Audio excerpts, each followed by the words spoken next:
Hi everyone, Saturday பாப்பாக்கு lunch பாக்ஸில் back பண்ணி கொடுத்த பூரி பொட்டேட்டோ மசாலா. இன்னைக்கு பொட்டேட்டோ மசாலா ரெசிபி எப்படி பண்ணுறதுன்னு பார்க்கலாம். ஒரு கடாயில் 2 டீஸ்பூன் அளவுக்கு எண்ணெய் சேர்த்துட்டு கடுகு, உளுந்து, சீரகம் எல்லாமே அரை டீஸ்பூன் சேர்த்து கருவேப்பிலை சேர்த்து பொரிய விட்டுக்கோங்க.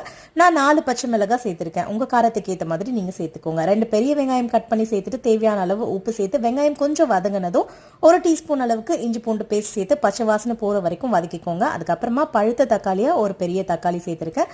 1/4 டீஸ்பூன் அளவுக்கு மஞ்சள் தூள் சேர்த்து கலந்து விட்டுட்டு கொஞ்சமாக கேரட் சேர்த்துருக்கேன். இது ஆப்ஷனல் தான், உங்களுக்கு பிடிக்காதுன்னா நீங்கள் ஸ்கிப் பண்ணிக்கலாம். அதுக்கப்புறமா 1/2 கப் அளவுக்கு தண்ணி சேர்த்துருக்கேன். இந்த தண்ணி கொஞ்சம் கொதிச்சு வந்ததும் 1/4 கிலோ அளவுக்கு உருளைக்கிழங்கு வேக வச்சிருக்கேன். இதை இதில் சேர்த்துக்கலாம். இதில் சேர்த்துட்டு 1-2 உருளைக்கிழங்கு மட்டும் சும்மா இந்த கரண்டி வச்சு இந்த மாதிரி மசிச்சு விட்டுக்கோங்க, கிரேவி திக்காகி வரதுக்கு. இப்போ இதை க்ளோஸ் பண்ணிட்டு ஒரு 5 நிமிஷத்துக்கு லோ ஃப்ளேமில் நல்லா கொதிக்க விட்டுருங்க. 5 நிமிஷம் கழிச்சு கிரேவி இந்த மாதிரி ஆயிடும். இப்போ ஒரு கைப்பிடி அளவுக்கு மல்லி இலை சேர்த்து ஸ்டவ் ஆஃப் பண்ணிடுங்க. பூரிக்கு சூப்பராக இருக்கும், ட்ரை பண்ணுங்க.